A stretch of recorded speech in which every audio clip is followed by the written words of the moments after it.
Good evening, everybody. I thought it'd be useful for us to all go around and introduce ourselves again for the people that are watching at home. Val, would you mind starting us out? Hi, everyone. I'm Val Smith. I'm Regional Specialist with FEA, work with HUSW. I am Kim Hudson. I am Service Unit Director that works with HUSW. I am Thomas Kelly. I am President of HUSW. I am Mandy Harmon, and I am the Union Secretary. Joe Pecora, Vice President. Ron Ralph, I work at maintenance.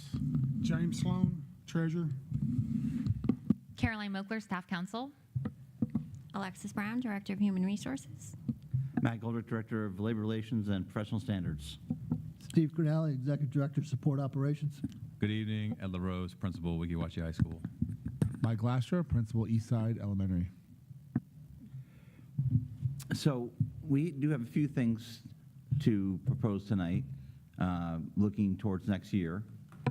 So would it be okay if we started? Okay. One thing is that there's been a couple kind of bonus agreements, MOUs, that we did, and we actually did them for 2 years. And we thought they went so well, we'd do them for another 2 years. So we have them set for 20 through 28. So one is the extra bus route, and one is the bus operator attendance and the HVAC critical shortage. And so Alexis is going to give you copies of that to look at, but we pretty much just reuse the same MOUs we did before and switch the years. We need to specify it, make sure it specifies run, not route. Bus run. I don't know if that's what it says, but you said route, so I want to make sure it says run. Okay. Are we talking about the extra 25? Yeah. Okay. I know we had an issue last time, so thank you.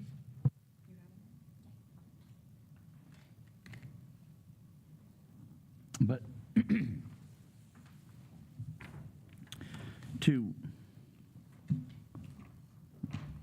are we as concerned with the runs and routes on this one? The $25 for each bus operator, additional Okay. PM/AM run. Thank you.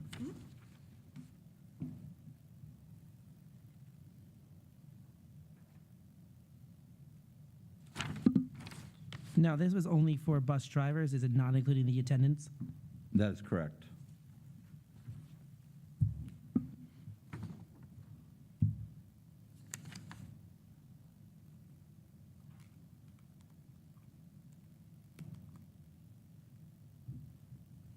Now, anyone who is involved is going to get the extra hourly pay. So the $25 is for the bus operator for doing the extra route or run. Correct. What Joe is referring to was the perfect attendance. Is that correct? So Okay. We do have attendance. Our attendants are absolutely necessary and required by IEPs and requirements of the students. So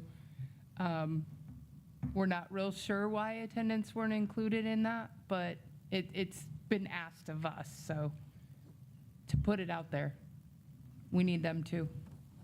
Especially because of our IEP students, there are very specifics in their IEPs that states that they must have an attendant on their route.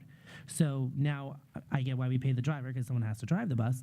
But I, for instance, have wheelchair students that need the attendant to get them on, strap them in, have a specialized training to do it. So looking at that would be the option that was brought to our attention multiple times. So that is something that we're asking for. So one thing you can do is give us a counter proposal and add attendance to that one. Right. Mm-hmm. But we're talking about the attendance and safety bonus for the attendance. Yes. Okay. Sorry, correct, yes.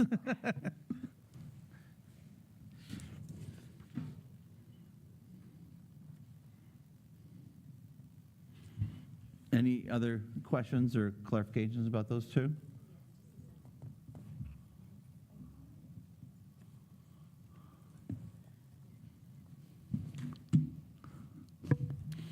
we just have a question on the attendance and safety bonus. In the MOU from before, there was a annual of the undesired routes bonus, and we don't see that included. Correct. So when we spoke to the Director of Transportation, they didn't seem to have a lot of traction with that one, and these were the more utilized, successful initiatives. So when we got with them, that was, I mean, I think it was something, I don't have the numbers exactly, but I think we had 12 of them available, and we might have used one, something like that. Yeah, we actually at this time do not have any routes that can be classified as undesirable. right.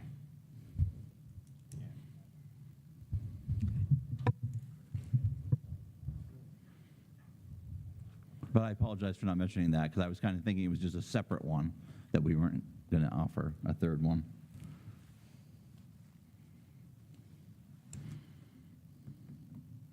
Okay, we have a small language cleanup we'd like to do. When it comes to posting job postings, it's 2 days for internal and 3 days for external on the minimum side. And we're proposing to switch it to calendar days because it's what we've always done is calendar days. And I think anywhere else in terms of policy or other contracts, it refers to calendar days.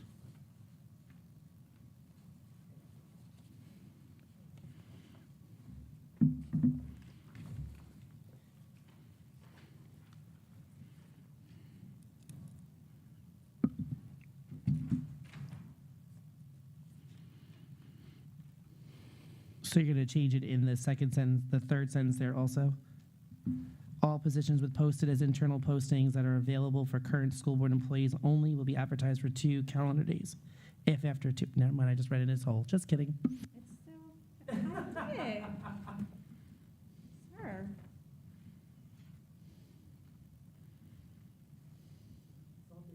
But it is good to have 4 sets of eyes on everything, so thank you.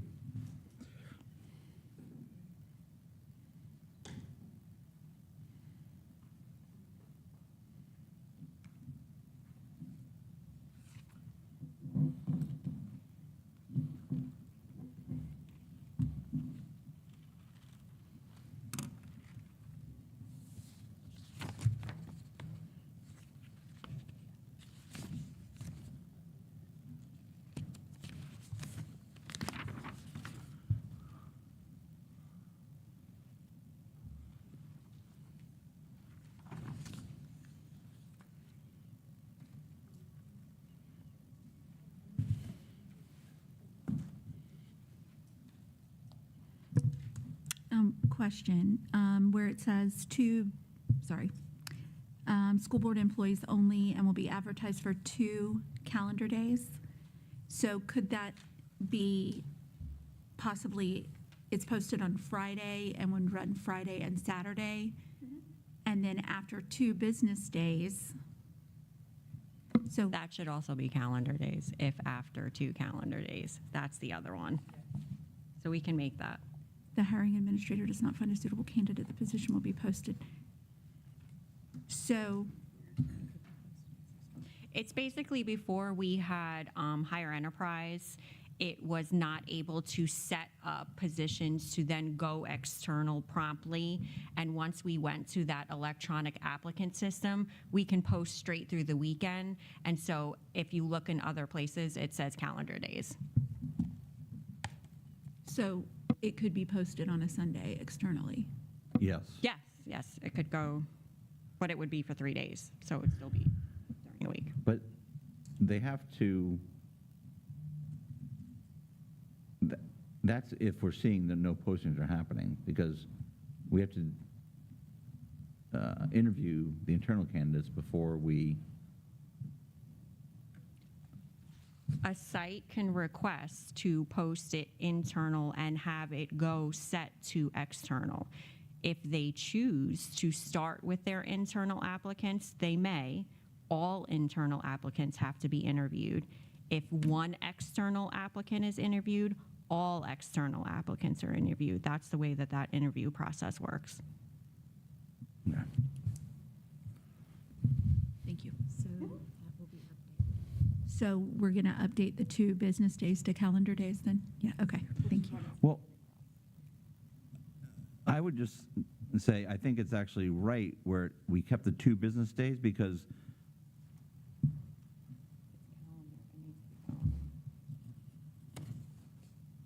but no, because it says the hiring student does not find a suitable candidate. So they're probably not looking for suitable candidates on a non-business day. It's illogical, right? Nobody's working on Sunday. I mean, I guess they could if they want to work Saturday and Sunday. Most people are checking them, but yes. Okay. What you're saying. Yeah. I agree with you, Matt. However, I know that there are principals that will interview on a Friday, especially in the summer, Yeah. when we're closed on Fridays, but they will bring in applicants. And I see your point of view, but I also know for a fact that people sign paperwork on Friday and Saturday. So it's like, Yeah, Okay. so we So we'll switch that to calendar days. switch it to calendar days Okay. because most of the hiring authorities are exempt, and Yeah. ipso facto, they're working all, so they are looking at those postings all weekend.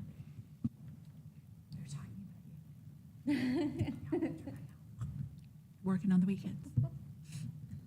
Do you work on weekends? Just saying. That's what I heard. Are we good with that one?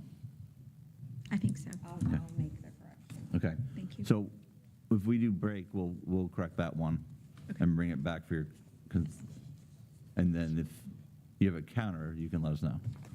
Of course, I don't know what the counter would be to that one, but we'll find out. The next thing is the food nutrition. Now, this is something that was already signed as an MOU, and we're putting it as a TA now to put it into the contract. And we have a salary schedule that goes along with that, just to have it on the placement scale.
does anybody currently have the lead training position?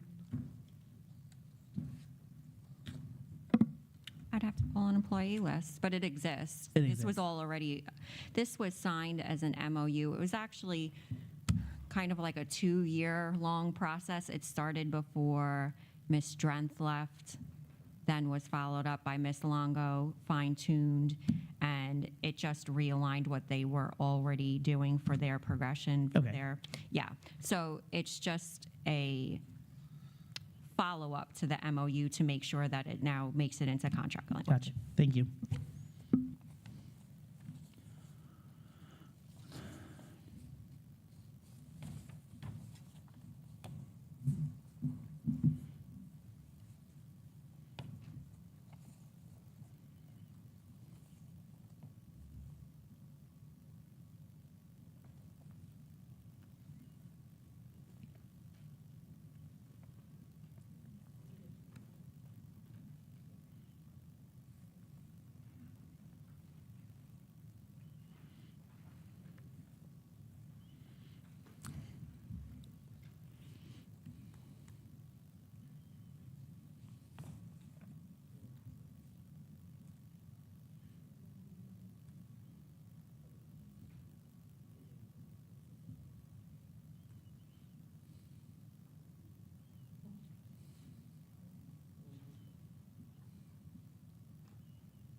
Any questions? Of course.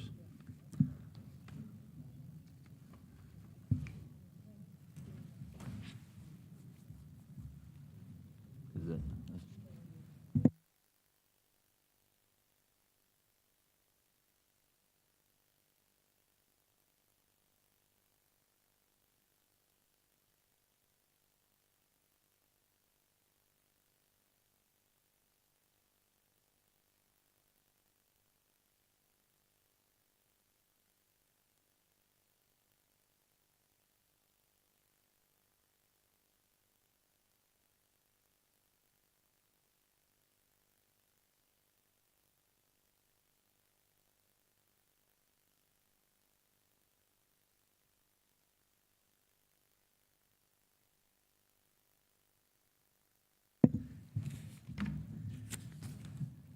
Okay, and then these are 3 proposals you guys did, and I just wanted to talk about them so you knew that we haven't forgotten them, but we're not ready to do that, but I can talk about where we are with each of them. Let's start with the leave of absence under Article 16. You proposed employees receiving payment for unused accrued sick leave time. So there could be some benefits to the district of doing this because of what terminal pays turn into. So we are interested in doing some analysis, and that has not been done to extent enough for us to give you a counter proposal. But we wanted you to know that we understand the idea. We think it could have a mutual beneficiary response by doing it, so we will be looking into that.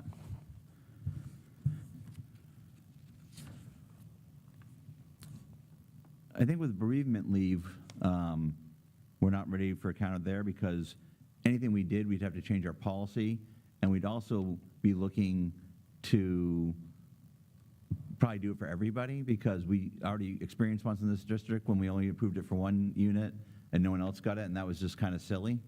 And so we don't want to repeat that same mistake. So that's where that's at. And then on Article 10, days of hours of work and premium pay, this was the one about training for the paraprofessionals for voluntary professional learning during non-student contact hours. Because I want to work with both the ESE department for people that can do certain trainings as well as principals. So I am interested in getting a response to you, I just don't have it yet. So that's where all those live in terms of our working on them, if that makes sense, just so you know.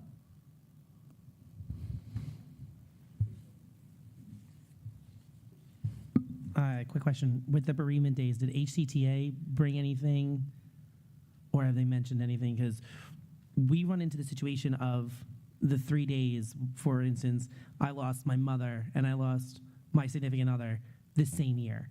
So the 3 days per year, obviously, what do I pick? Which one I like more? Right. I mean, I pick my mother, but that's beside the point.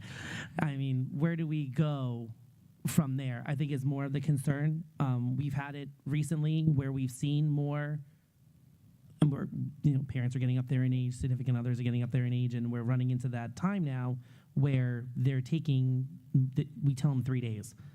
Granted, I mean, that's great because there are some counties in the state who give them nothing. So, and we know that part and we understand that part. So that's just one of the things that we're like, if we can push that a little quicker for that reason. But I didn't know if the ACTA brought anything forward or not. That's just curiosity.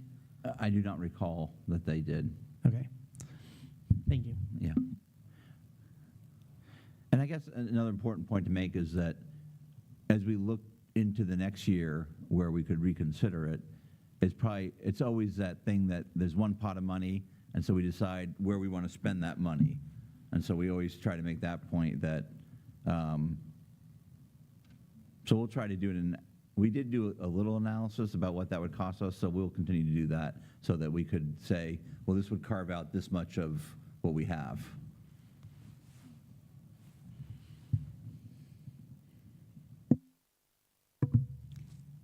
Thank you for the update on all of those, because that's what we had for tonight. So you read our mind. Look at you. However, I kind of wanted to just put into the record, and I know that Joyce isn't here tonight, but kind of like where we stand budget-wise and what we're looking at going into next year. Well, I think one thing is that we are working on finding a way to reduce and make a workable budget. So I think one number that has been talked about a couple different times has been a 13 million shortfall that we're trying to make sure that we've cut what we need to cut, whether that be programs, personnel. You've probably heard, you're going to hear about some cuts that have happened in the district. I think in a May workshop, you'll hear about what has been cut here at district. On the instructional side, you probably heard about the MTSS things that were basically funded through ESSER money, that if ESSER money isn't here, we can't fund them anymore, so we have to go back to the drawing board about how to do that. I know there was a couple cases where we really looked at surface area for EST assignments. So I think every situation is being looked at carefully, is about how we can be more efficient, spend less money, so A, we can run this organization, and B, that might make it a more easier financial time for us to have negotiations about other things. Is that kind of a picture of where we're at? Do you have specific questions? Can you, just for the record, can you explain why the district is in this predicament? Like the $13 million? Sure. We all know, but just for the record. I mean, the biggest concept is that for years, we were growing as a district, and we have stopped doing that. And those numbers, we looked at the number from 25 to now, and I can't remember its projections, but So just for, in terms of student enrollment, from Survey 3, I believe the number was pulled from the 23-24 school year compared to projections for this coming 26-27. It's an overall decline of about 351. Yep. Now, is that where other districts stand? No, we are in a better place. We're also not losing hundreds of positions like some other districts are.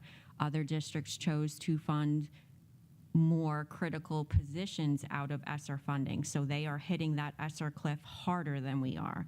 So we're being cognizant, we're looking at positions. If there are any allocations that have been removed, or we're looking at personnel and we're trying to preserve personnel. That's the foremost that we're trying. So when we're looking in terms of allocations, it's been a really collaborative effort with all of the administrators. We just wrapped up our allocation meetings last week, and just being strategic about preserving the people that we have. The decline in 351 students, what is that from? So when you look at enrollment, you could look at it a bunch of different ways. If you looked at our total enrollment that the DOE would put out as Hernando County enrollment, those numbers might also include the pass-through, which would be those receiving scholarships. So when I speak to enrollment and I look at that 351, that is butts and seats. That's K through 12 in our brick and mortar, because that's what you're going to look at year over year in terms of allocations and how we fund those positions. So that is that specific group that we're looking at. I think it's also worth mentioning that the family empowerment has grown 350% in the last 4 years. So that's pretty significant growth for family empowerment. And I think the point was also made at some other meetings that part of the reason that's true, it used to be that family empowerment was a special circumstance. And it's no longer a special circumstance. It's available to everybody. And so that has really helped the numbers increase, unfortunately. And I think that we're also in a limbo time where the state's figuring out how to deal with this, because sometimes kids can get that funding and it goes into an account. They're back with us after we've already counted butts and seats for the official state record, and we're still educating these kids without the money. And so when you talk about family empowerment pass-through funds, are you talking about the voucher program, as many people know it? Yes. Okay, thank you.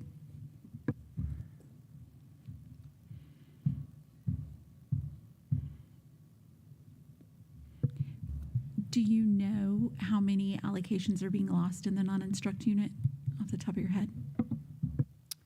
I don't know the total number off the top of my head, but so far through the loss of the actual allocation, it has not been a person. Now, will there be non-reappoints or probationary releases? That's an administrative right, and that happens every school year. But to speak to, we lost through vacancies when there was a loss in allocation.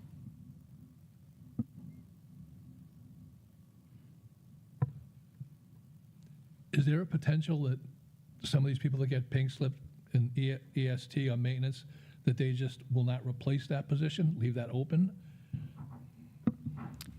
I think anytime that, whether it's through a vacancy or if something doesn't work out and there's a probationary release, just in terms of fiscal responsibility, those allocations would be looked at to determine on whether or not it will be reposted. I can tell you that for right now, we don't want to call it a freeze. We're in a small pause. Everyone else is calling it a freeze. You might as well It call it a is freeze. not a freeze. We're on intermission. So while we do the allocation process and the meetings and look to see are there folks that might need possible placement in another vacancy throughout the district, yes, we have paused postings, but those will be circulating again shortly. We are in that process right now of looking at if anyone needs to be placed. I anticipate by May 1st, postings will be up and running and off to the races, so they will be back open. One other question. There's conversation going around, like, you know how rumors run in this county. Is there any talk of hours reduction for certain groups? The one group I'm aware of is not part of your unit. Okay. Yeah. I think what Mr. Pender and I had talked about this, but I believe it's what the plan is as people leave for whatever reason, that maybe are 249 employees. When we rehire, we might rehire them at a 220 or 216, right shorter calendar. especially in the clerical world. Yeah, and I don't think it's been decided. If you're talking, the one that was on the radar as a possible just brainstorming cost savings, and again, it would have to come to the table for your unit, is but this would be more of a district-wide. Mm-hmm. It was talk of a 249 to a 245. Because if that happened to all, again, it's not happening this year, there would have to be more discussion. But in order to try and make a legitimate cost savings in areas, it would have to include a larger pool of people. So we have to look at things if we're trying to preserve positions and assignments, getting creative on what could we do that would have the least impact to the individual and preserve those allocations. So those discussions are happening, but nothing has been decided.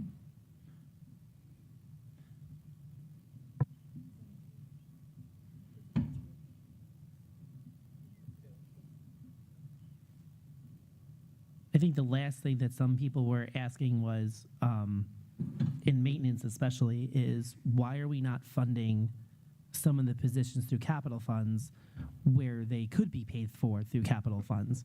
I'm fairly certain that Joyce was in one of the bargaining sessions and went into a pretty lengthy explanation of that. I don't want to speak to that, but I can definitely relay that and have her reiterate what that, I almost am 100% that she had her reasoning and Correct. what the, yeah. I'm thinking that if going forward, and as high as that budget is, or that line item currently is, if it stays at that level, and this is something to think about, is if we can reduce the money from the regular budget and pay for it through capital funds, which we're perfectly eligible to. That's something to look at least in that side, especially coming from the maintenance and transportation side, since that's something we could do. So just a thought to throw that out there.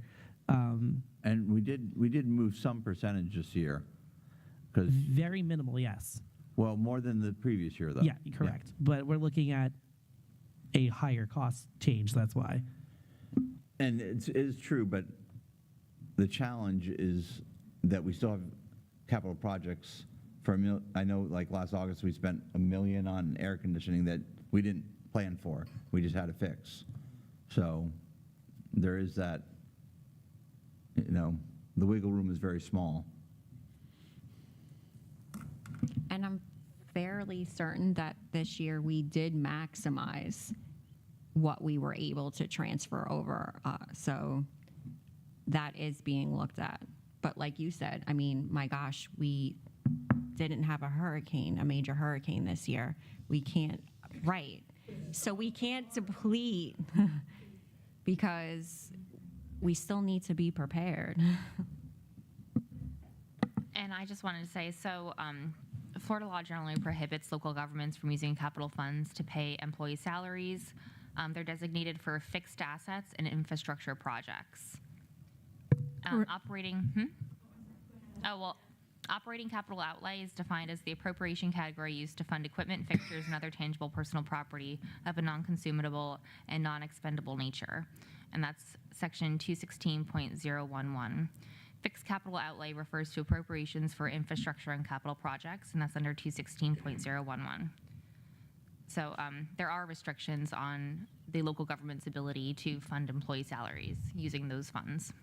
And I think there's a cap per student. So then if we talk about a decline, it might lower that cap. So In 2023, there was a new statute passed, and I have it somewhere on this computer that is not cooperating, that I can share with you, that Sounds talks good. about how any projects that are funded out of capital outlay, that jobs associated with those funds can be paid from capital outlay. Okay. But I think that's where, but there is a cap. correct, but Yes. you're also looking at the new. I don't know if there's a cap. I did not read about a cap from what I Yeah, recall. send me that, and because I will. I know that we've talked about what we definitely do is the percentage you can shift over. There's a certain percentage, and if there's two different things, we can certainly look at both. We'll make sure that we aren't thinking that we're talking about the same thing, and we aren't talking about the same thing. Okay. Oh, I found it.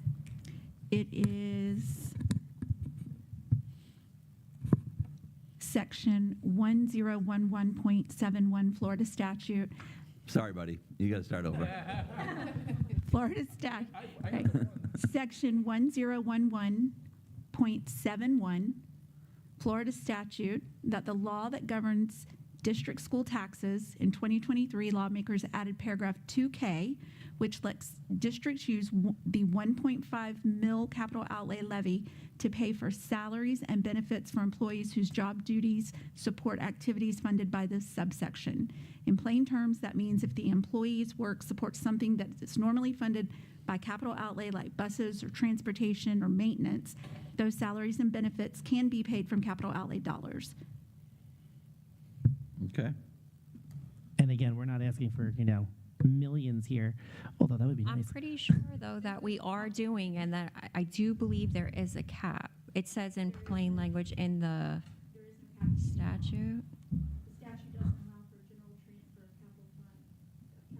To the general fund. Instead, it just spells out what you're allowed to spend those capital outlay dollars on, now including certain salaries and benefits. So Yeah. there's no cap, there's no minimum. As long as that position is being filled for that purpose. And let's be real, HVAC and transportation, I mean, we need those two all the time. So our legal department said that it's probably coming from a local policy or a bond restriction, but there's nothing in the Florida statutes or DOE rule that says there's a limit or a cap. Okay. Yeah. And you know, with those positions, their jobs have to be directly related to those capital projects and supporting them. It can't be tangentially. It can't be like, oh, well, sometimes they work on that. It's specifically, for instance, I mean, I guess if you have like a day laborer, or you know, you're building something, you would fund the person that's working on that project using those funds. That's my understanding.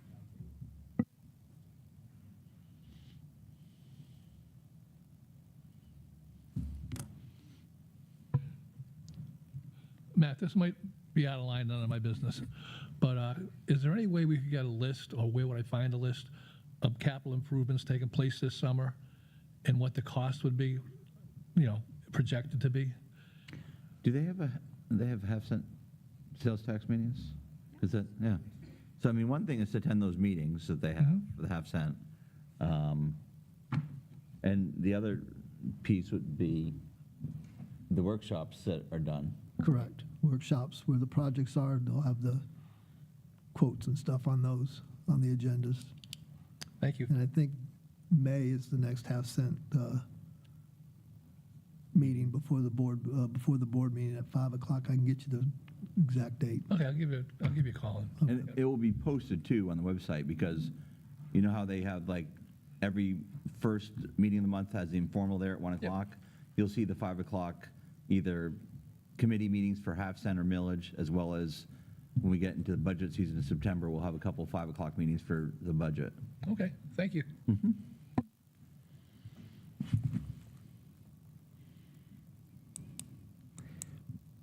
Do you guys have anything else, or is this an appropriate time to take a couple minutes and? I'm going to go and grab those off the printer. Okay. But we did reserve the Canaston room for you. You're obviously, because there's no crowd, you're welcome to stay in here too, whichever is easier for you guys.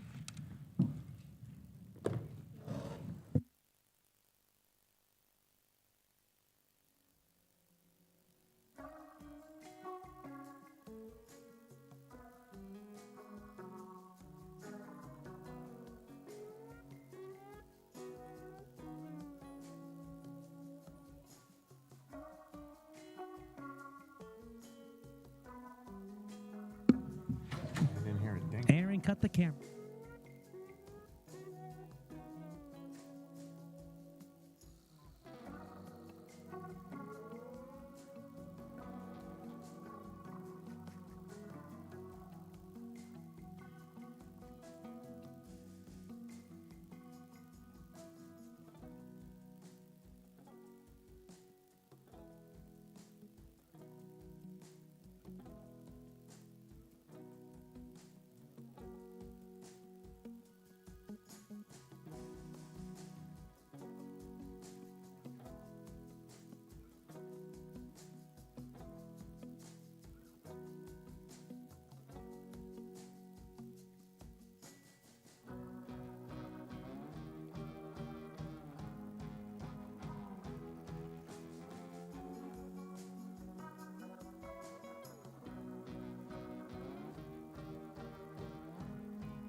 welcome back. So, do you have any additional questions, or are we prepared to sign anything tonight? You have an update on the posting? And then we had one question on the food and nutrition TA at the top where it says Appendix 9. It should actually say Article 9, so that's just a small correction. Oh, yeah, can we strike that through an initial? Yeah, I'm sorry, I just copied the, just on the salary schedule, probably. It's right here, right? Oh, yeah.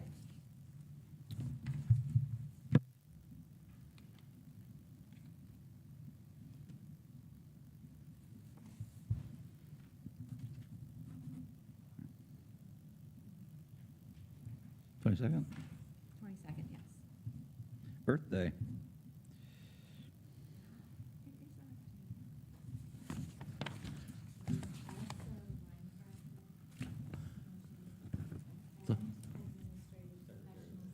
Oh, that's right. We celebrated that, actually. Did you? Yep.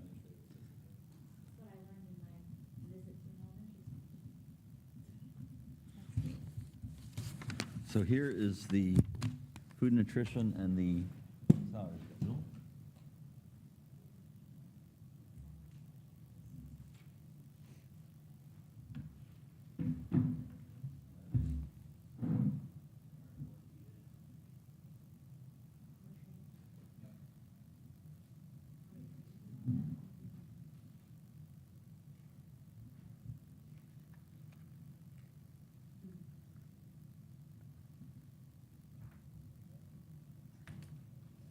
Do you have the postings one?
Just for the record, TA1 is the Food and Nutrition Services Leadership Academy. Is that correct? Yes. Okay, and TA2 is the salary schedule that goes with that, and then TA3 is the Article 9, Section 1 posting. Correct? Okay. And then I think we are good to sign. What is this one? Oh, so yes, the additional run bonus. Okay. I think we're good to sign that one too, the MOU. That's the $25. Oh, yeah.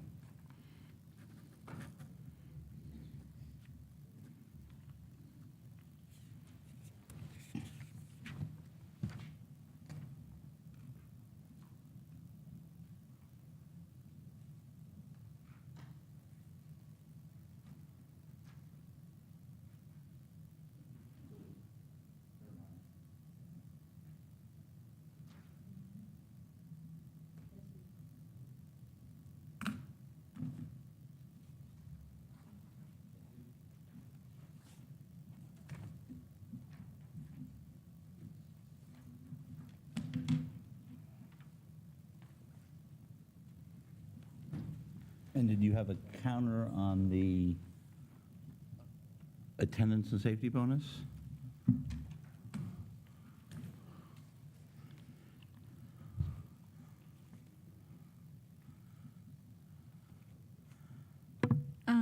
So because the undesirable routes was eliminated, we just feel like we need to go back and have a conversation with our folks about that before signing off on it. Yep.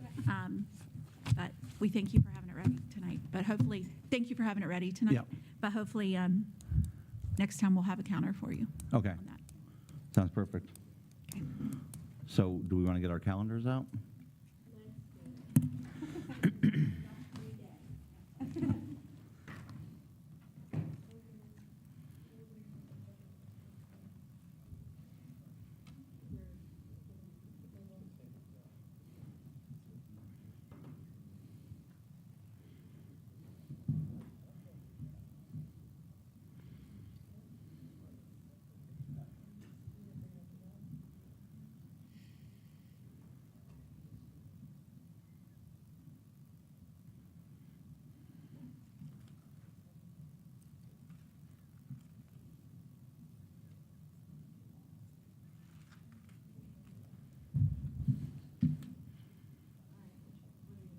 Sir.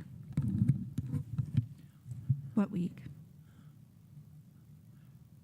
Part of me was thinking August. What do you guys think about that? He's giggling. I am giggling at you because I'm like, wait, what? August? August? Probably before that. Okay.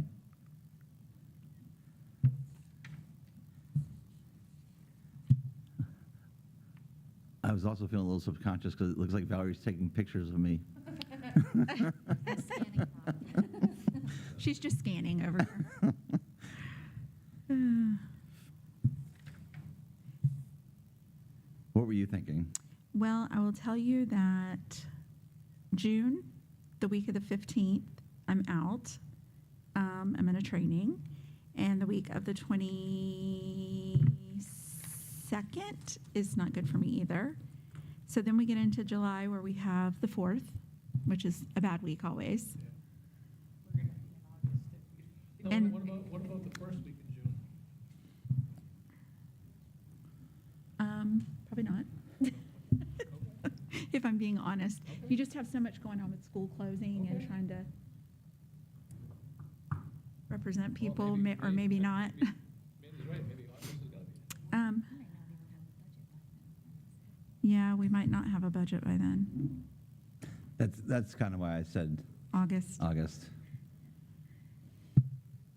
Okay, sure. Let's go to August because July's not looking much better either.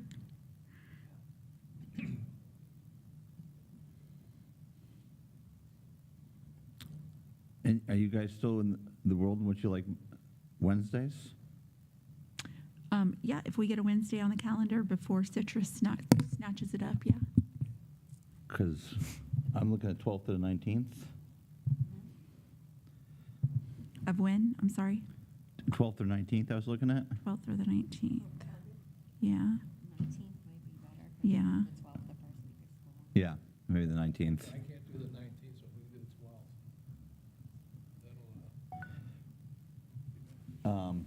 12th. The first week of school, is that going to mess you guys up? Yeah. Say that again, I'm sorry.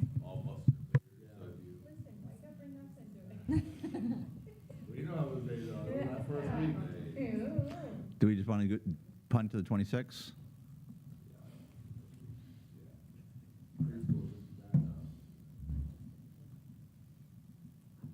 '26?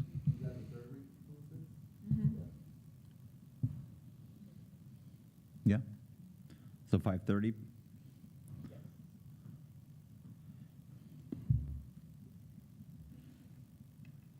No.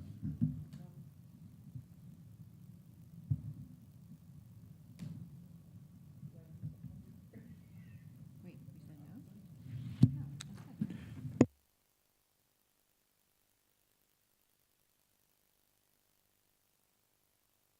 So the 26th is okay. Yes. Can I ask one quick question?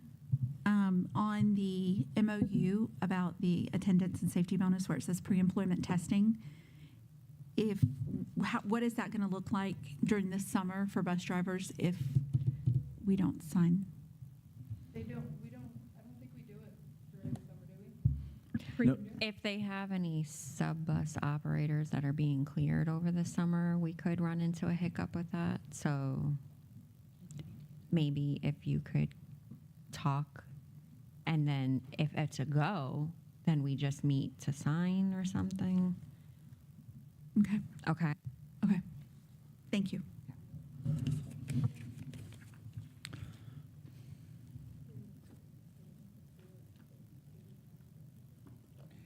Yeah, because the current agreement expires June 30th of '26. Yeah. Yeah. Yeah.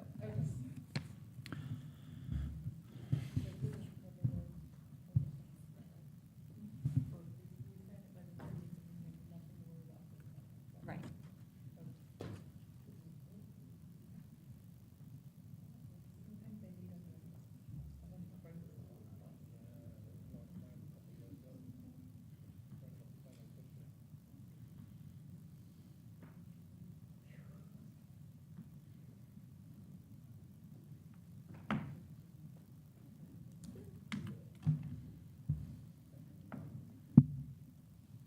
Okay. Anything else for the good of the group? Okay. Thank you guys all very much.